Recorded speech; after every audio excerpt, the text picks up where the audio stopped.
अध्यात्म विज्ञान कोई धर्म या संप्रदाय नहीं है, ये स्पिरिचुअल साइंस है जो कुदरत के कानून पर आधारित है।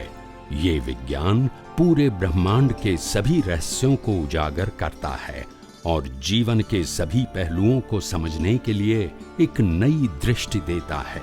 इसी को आर्ट ऑफ विजन कहते हैं, दुनिया को देखने की एक नई दृष्टि, जो अध्यात्म विज्ञानी परम पूज्य स्वामी श्री कमलेशानंद जी के निर्देशन में सनातन सत्य का अनुसंधान कर हमारे जीवन को प्रकाशित करे।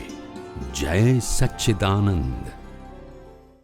लोग नहीं समझ पाते कि वाह क्यों पिछला नहीं देखना है, वो अभी तक लोग समझ नहीं पाते साइंटिफिकली। मैंने पहले भी कहा कि अगर आपकी उम्र 25 साल की है और अगर आपको शादी करना है और 75 इयर्स या 80 इयर्स तक आपको साथ में रहना है, यानी टोटली 55 इयर्स आफ्टर 25 इयर्स, और वो 55 साल की या 60 इयर्स की जो साथ में रहने की जो आपकी लाइफ है, अगर कोई व्यक्ति आपको वीडियो के रूप में बता देंगे तो आप शादी करोगे? बस ये मतलब है। तो आपको बाद में देख के शादी नहीं करते, तो आपको 70 साल भुगतान करके भी छोड़ते नहीं हो, बोलते नहीं हो। अभी तो नहीं किया है तो भी बोला नहीं अभी नहीं करना है, ऐसा है तो। मगर आप तो 70 साल भुगतान करने के बाद भी नहीं छोड़ते हो। कितनी कमजोरी है आपकी। ये तो देख के हमने छोड़ देते हैं कि नहीं करना है शादी, अगर ऐसी परिस्थितियां है। मगर यहाँ तो 17 साल के भुगतान के बाद भी हम नहीं छोड़ते हैं। कैसी सोच है आपकी? Why you are not forget? क्यों आप नहीं भूलते हैं? मतलब कुदरती याद आए वो एक छोड़ दो, उसमें वैल्यू मत डालो। एक मेमोरी में अपने आप याद आए वो छोड़ दो, आ सकता है, मगर आप इसको वैल्यू क्यों दे रहे हो? आप समझे कि नहीं समझे? मेरा कहने का मतलब वैल्यू मत करो। कभी अपने आप कोई फंक्शन, कोई व्यक्ति याद आ जाए, कोई एविडेंस याद आ जाए, व्यक्ति के मिलने से, संजोग के मिलने से हो सकता है, मगर उसको इतनी वैल्यू करने की जरूरत नहीं है, इंपॉर्टेंट देने की जरूरत नहीं है। मैं ये कहना चाहता हूँ। हो गया। सूक्ष्म परमाणु होते हैं, वो स्थूल परमाणु में कन्वर्ट हो सकते हैं या होते हैं, ऐसा कुछ है? परमाणु में कन्वर्ट नहीं। परमाणु की साइज सभी परमाणुओं की इक्वल होती है। अवस्था की साइज छोटी बड़ी हो सकती है। परमाणु तो एक ही साइज के पूरे ब्रह्मांड में है। परमाणु कभी छोटे बड़े नहीं होते हैं। अवस्था छोटी बड़ी होती है, लेंथ कम ज्यादा हो सकती है। जो सूक्ष्म परमाणु होते हैं स्वामी जी, उनको तो हम देख नहीं सकते, स्थूल परमाणु को देख सकते हैं। ये परमाणु नहीं, ये अवस्था है। अच्छा। इसको परमाणु नहीं बोलेंगे, अवस्था बोलेंगे। तो जो विश्वसा ये भी अवस्था है, अनंता परमाणुओं से बना है, वो अवस्था है। हम देखते हैं वो परमाणु नहीं है, अवस्था है। क्या है? जब कोई क्रोध की भावना करता है अपने मन में, या क्रोध जब डिस्चार्ज होता है, तो अज्ञानता में वो कहता है कि और अच्छा हुआ और ये व्यक्ति इसी के लायक था, तो विश्वसा परमाणुओं को अपनी तरफ खींचता है और कलर कोटेड करता है। तो जो कलर कोटेड करता है, और जो कलर है, तो जो तारे होते हैं, नक्षत्र होते हैं, उनसे जो रश्मियां निकलती हैं, जिसको हम वातावरण में देख नहीं सकते, जैसे आपके पीछे ग्रीन कलर है, लेकिन यहाँ से है वो, पर वहां पे वो दिख रहा है क्योंकि वो वस्तु उसको रिफ्लेक्ट कर रही है, केवल ग्रीन कलर को, बाकी को अवशोषित कर ले रही है। तो ये जो परमाणु होते हैं, इनको आइंस्टीन कहते हैं कि ये छोटे छोटे पैकेटों के रूप में चलता है प्रकाश, छोटे छोटे ऊर्जा के पैकेटों के रूप में प्रकाश चलता है।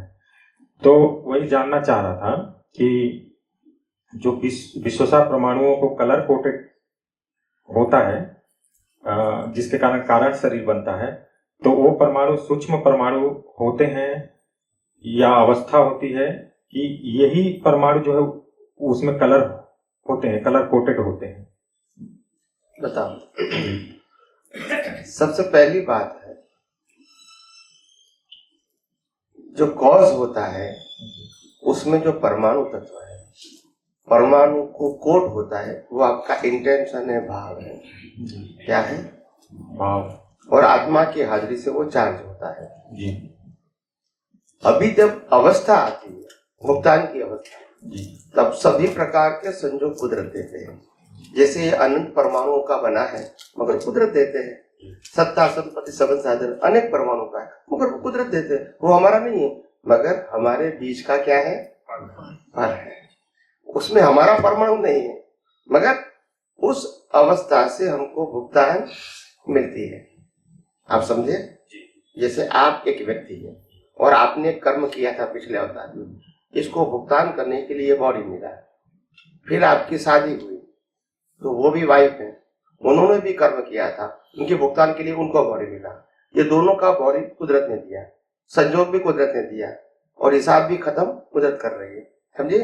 तो जो परमाणु जो चार्ज होता है दैट इज इम्पोर्टेंट है, बाकी ये परमाणु इम्पोर्टेंट नहीं है। ये सब परमाणु देखता है सत्ता संपत्ति सब इम्पोर्टेंट नहीं, क्योंकि वो कुदरत का था, कुदरत का है और कुदरत के पास आपने जो चार्ज किया बीज दैट इज इम्पोर्टेंट, बाकी सब कुदरत का है।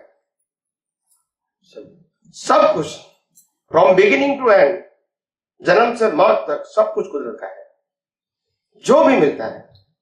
मगर बिकॉज ऑफ योर बीज, आप समझे, तो कीमत बीज की होती है, बाकी फल तो कुदरत देंगे। इसमें कितना परमाणु जानने की जरूरत नहीं है, इसमें कितना परमाणु है, इसमें कितना परमाणु है, सत्ता संपत्ति सब वो देखने की जरूरत नहीं है। तो जो हमने जो गलती किया है वो बीच में किया है, फिर फल कितना बड़ा है, कितने साल तक जिएगा, वो इम्पोर्टेंट नहीं है। आचार्य बीज में है, किसमें? करेक्शन वहां करना है, करेक्शन यहाँ नहीं करना है। जो नेचर में ग्रह होते हैं स्वामी जी, उनकी अपनी अपनी रश्मियां होती है। जैसे बुध ग्रह का हरा कलर का रश्मि होता है, सूरज का मेहरून कलर का होता है, बृहस्पति का पीले कलर का होता है। तो मैंने इनका प्रयोग करके भी देखा है अपने जीवन में। इनके जो स्टोन होते हैं वो उसी कलर को निश्चित ही खींचते हैं, और उसका प्रयोग करके देखा हो, उस परिणाम को और ज्यादा बढ़ा सकते हैं और घटा भी सकते हैं। तो अगर उस सिस्टम को अगर समझ गया कोई व्यक्ति, तो उन ग्रहों के पावर को घटा भी सकता है और बढ़ा भी सकता है। और मैंने ऐसा करके खुद ही देखा है, और निश्चय ही होता है। अगर गोमेद कोई धारण कर लेता है, वो ब्राउन कलर की रोशनी को खींचता है और ब्लैक कलर की भी रोशनी को खींचता है, क्योंकि राहु का कलर ब्लैक होता है, लेकिन सबको ये लगता है कि नेवी ब्लू कलर है, लेकिन राहु का सच में कलर ब्लैक ही होता है और ब्राउन कलर का भी होता है, इसीलिए उसका रत्न गोमेद होता है। अगर किसी के लग्न पे बैठा हो तो शरीर को इफेक्ट कर देगा, अगर किसी के चंद्रमा को प्रभावित करता है तो उसके मन को इफेक्ट कर देगा, और उसी समय कोई व्यक्ति अगर गोमेद धारण कर लेता है तो उसके मन को इतना ज्यादा इफेक्ट कर देगा कि वो व्यक्ति दुर्घटनाग्रस्त भी हो सकता है, कुछ गलत तरह से अपने को समाप्त भी कर सकता है। तो मैंने इसको प्रयोग करके भी देखा था, गोमेद का भी, उसका रिजल्ट और वो बढ़ गया था। उसके बाद मैं माणिक्य का प्रयोग करके देखा और भी रत्नों का प्रयोग करके देखा, उसके रिजल्ट बहुत ही सही आते हैं, क्योंकि मैं 20 साल बहुत अच्छे ज्योतिष शास्त्र का अध्ययन किया हूँ, 20 साल बहुत ही अच्छे से, और ऐसे देखा जाए तो 30 साल का अध्ययन रहा है। तो स्वामी जी, एक बार आपसे ये सुना था, क्या है वो प्रश्न बता रहा हूँ, अब प्रश्न पे आ रहा हूँ। कह रहे थे कि ग्रहों का कोई प्रभाव नहीं पड़ता है जीवन पे, वही बस प्रश्न था कि ग्रहों का प्रभाव पड़ता है जीवन। उत्तर दे दो। अच्छा तुम इतनी बात बताते हो, उत्तर तो मेरे पास पहले से भी दिया था, पहले सुना था। कोई नहीं, कोई बात नहीं। देखो, सबसे बड़ी बात यह है, हमारे अंदर जो आत्मा है, रत्न चिंतामणि है, उसके कंपैरिजन में दुनिया के कोई रत्न की कोई कीमत नहीं है, क्योंकि वही चेतन है, बाकी सब जड़ है। नंबर 1, आपने इफेक्ट की बात किया, एक रत्न से दूसरे रत्न की इफेक्ट होती है, कलर कॉम्बिनेशन कम ज्यादा होता है, मतलब इफेक्ट होती है। इन मतलब ग्रहों का भी मतलब प्रभाव कुदरत देती है, यस, उनका प्रयोग करती है। मगर इतना ध्यान रखो कि 9 ग्रहों से ज्यादा ताकत इंसान की भाव सत्ता में है, कि जिस भाव सत्ता के आधार से ग्रहों को काम करना पड़ता है, पावर यहाँ है, वो तो हमको रिजल्ट देते हैं। अगर बुध है, गुरु है, शनि को नड़ता है, वो उनकी ड्यूटी है। You understand me? Because I am powerful, they are not powerful. अगर वो मेरी ड्यूटी करता है तो कौन पावरफुल है? नहीं, अगर हम हमारी ड्यूटी कर रहे हैं तो हम पावरफुल, सवाल ही नहीं। अगर मेरे को शनि नड़ता है तो उसको क्या बेनिफिट है? उसको क्या बेनिफिट है? नहीं, उनको कोई बेनिफिट नहीं है। कुदरत तो फिर उनका- वो उसको रोल करता है ना हमारे ऊपर, बिकॉज ऑफ अवर कर्म। तो कर्म पावरफुल के वो पावरफुल है। कर्म पावरफुल है। तुम नंग को कहते हो, ये सब नंग तो है ही। पावरफुल तो हम है, वो पावरफुल थोड़ी है। नहीं नहीं स्वामी जी, नहीं, बात ये आपका जो आप जो एस्ट्रोलॉजी पर बात कर रहे हैं, मैं उसको डिनाई नहीं करना चाहता हूँ। मैं आपको यही बताना चाहता हूँ कि इस प्रकार की सोच से आपको जो जानकारी है, भले वो जानकारी अच्छी है, मैं कोई उसमें कोई क्वेरी निकालना नहीं चाहता हूँ, मगर मैं यही बताना चाहता हूँ पावरफुल तो हम हो सकते हैं, वो कैसे हो सकता है जो हमारी ड्यूटी करता है। नहीं, वो सही बात है स्वामी जी, पर दादा भगवान कहते हैं कि जड़ भी बहुत ही पावरफुल है, उसके कारण जो है आत्मा के ऊपर आवरण आ जाते हैं। तो जड़ को कमजोर मत समझना। नहीं, जड़ को कमजोर समझना और जड़ को पावरफुल समझना, ये दोनों भ्रांति है। जड़ को जड़ ही समझना और पावर चेतन में होता है वही समझना। जड़ के पास कोई पावर नहीं है, भले पावरफुल है फिर भी। अगर हम चेतन के रूप में रहेंगे तो जड़ हमको कुछ नहीं कर सकता, मगर हम जड़ से चेतन होते हुए बाहर निकलते हैं, दैट इज अवर मिस्टेक। फिर वो हावी हो जाता है, नहीं तो नहीं होता है। अगर हम पावरफुल नहीं होते हैं तो हम अपने आप में कैसे रहेंगे? हो सकता है कि जहां तक हमारी ज्ञान दर्शन में कमजोरी है वहां तक गलती करते रहेंगे, मैं एक्सेप्ट करता हूं, मगर पावरफुल तो हम ही है ना। अगर मैं अपने आप में रहूंगा तो कुदरत के कानून मेरे को कुछ नहीं कर सकता। यस सुन लो, तो पावरफुल मैं हूं या कुदरत है? मैं गलती करूंगा तो फिर वो पावर। देखो आपका प्रश्न क्या है भाई, मैंने चोरी किया तो पुलिस वाला मेरे को पकड़ गया, वो पावरफुल है। अरे भाई मैंने चोरी नहीं किया तो वो क्या कर सकता है? तो प्रश्न गलती करने से जो फल मिलता है वो सेकेंडरी मैटर है, मगर यू आर द पावरफुल आपकी हेल्प के लिए, पुलिस से पकड़ने के लिए नहीं है। मगर हम गलती करेंगे तो फिर पकड़ेंगे नहीं, तो पुलिस वाले थोड़ी गलत है। वो समाज चलाना चाहते हैं, व्यक्ति की बात नहीं है। आप समझे कि नहीं? तो एंगल देखो, आप एंगल समझते ना। पुलिस खराब नहीं है, मगर पुलिस आम जनता की सुरक्षा के लिए, अगर इसमें कोई गलती करेगा तो पनिशमेंट करेगा। मगर पुलिस तो हमारे लिए हेल्पफुल है, वो हमारी सेवा करती है। They are on duty for us, yes और नो।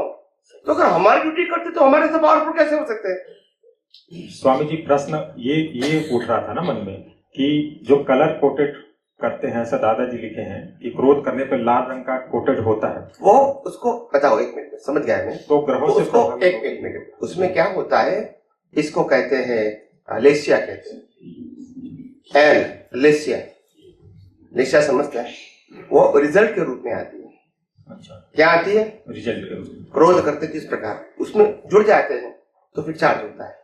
निकलना वो अलग बात है और चार्ज होना अलग बात है। आप समझो पहली बात, निकलना वो अलग बात है, जब निकलते समय एनवायरमेंट होता है। जैसे मैं यहाँ सत्संग होता है और मेरी हाजिरी में जो एनवायरमेंट खड़ा होता है वो मेरा पुरुषार्थ नहीं है, वो रिजल्ट है, मगर मेरा ज्ञान दर्शन मेरा पुरुषार्थ है।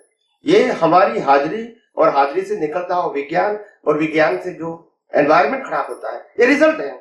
पूरा पैकेज, शब्दों से लेके, प्रश्न से लेके, शब्द से लेके एनवायरमेंट जो खड़ा होता है, सब रिजल्ट है। हाँ, मगर उसमें कलर जरूर है, मगर ये कलर में पुरुषार्थ नहीं है। मगर इसमें से हमारा इंटेंशन क्या है, भाव क्या है, they create the new force. तो वहां देखना है, ये नहीं देखना है। आप शायद बहुत साल पहले की बात है, एक महाशय ने गांधीनगर के ऊपर मेरे पर टेस्ट किया था। मैं कई बार सत्संग में बोल चुका हूं कि मैं जब प्रश्नों का उत्तर देता हूं तब मेरा दिमाग काम नहीं करता है। मैं कभी सोच के उत्तर नहीं देता हूं, देख के उत्तर देता हूं। और जो आदमी सोचता है उसका माइंड चलता है, वो भी आपको मालूम है। समझ में आया? तो उन्होंने कोरियोग्राफी किया मेरे ऊपर। क्या किया? प्रश्न किया और कोरियोग्राफी समझते हैं ना? हाँ, तो उन्होंने रिकॉर्ड किया। बोला नहीं तुम्हारा माइंड नहीं चलता है। तो ऐसे लोग होते, टेस्ट करना है तो करो, मैं कहा ना मना करता। कोई लोगों को लगता है कि नहीं है, गलत है, मतलब सही नहीं बोल रहे, तो आप टेस्ट कर लो। मैंने कहा मैं देख के बोलता हूँ, आप मेरी बात सुन लो, मेरी बात में सार निकाल दो। तो बोला स्वामी जी बात तो आपकी बढ़िया है, अच्छी है, नहीं भी लगती है, मगर कहीं कहीं शब्द ऐसे होते हैं जो पहले हमने सुना पड़ा है, तो मैंने बोला देखो रामकृष्ण माही भी आएगा तो आत्मा को आत्मा ही कहेगा ना, तो आप कहेंगे उनका शब्द नहीं है, बोलते नहीं है। तो ये कोई बात है कोई? You try to understand the message, whole message. शब्दों के ऊपर मत पढ़ो, शब्द तो वही रहेगा जो हम यूज। अगर मैं शब्द नया लाऊंगा लोगों को मीनिंग कहां से मालूम होगा? बताइए मेरे को, होगा नहीं। जो प्रचलित शब्द है वही तो मेरे को बताना पड़ेगा। इंपॉर्टेंट वर्ड नहीं है, इंपॉर्टेंट प्रेजेंटेशन है।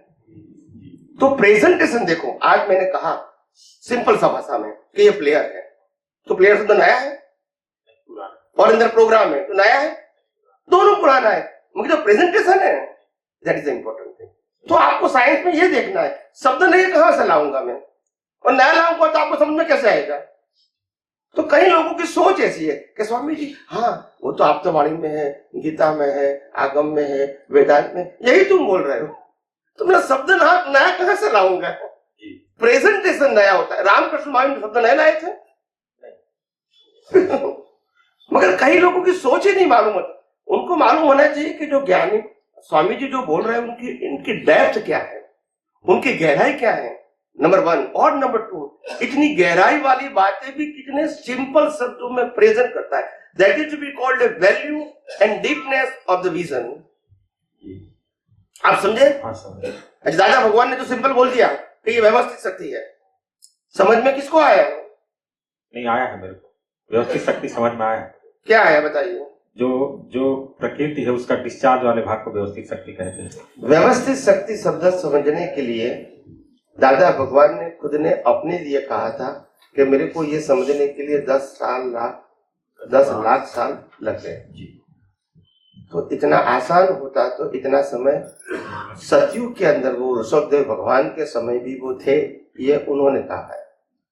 और सतयुग के अंदर वो लोगों का ब्रेन भी सुपर ब्रेन होता है, तब भी उसको समझने में आसानी नहीं बनी। और अभी इस अवतार में उसको ये खुला हो गया है व्यवस्थित शक्ति के रूप में, मतलब समझ के रूप, अनुभव के रूप में। तो इसीलिए व्यवस्थित शक्ति ये कोई शब्द नहीं है। शब्द तो व्यवस्थित शक्ति जो अनुभव हुआ उसको एक टाइटल दिया। क्या दिया? टाइटल वो प्रोसेस नहीं है, टाइटल वो साइंस नहीं है, साइंस इसके पीछे है। तो बताया। और साइंस समझ में नहीं आएगा तो टाइटल की कोई वैल्यू नहीं है। Just you can use readymade समझता है जी। That's it. तो उसी को व्यवस्थित को समझाने के लिए फिर मैंने कुदरती कानून और कुदरती रचना समझाया। ये 3 समझ में आएगा, उसी का नाम व्यवस्थित है।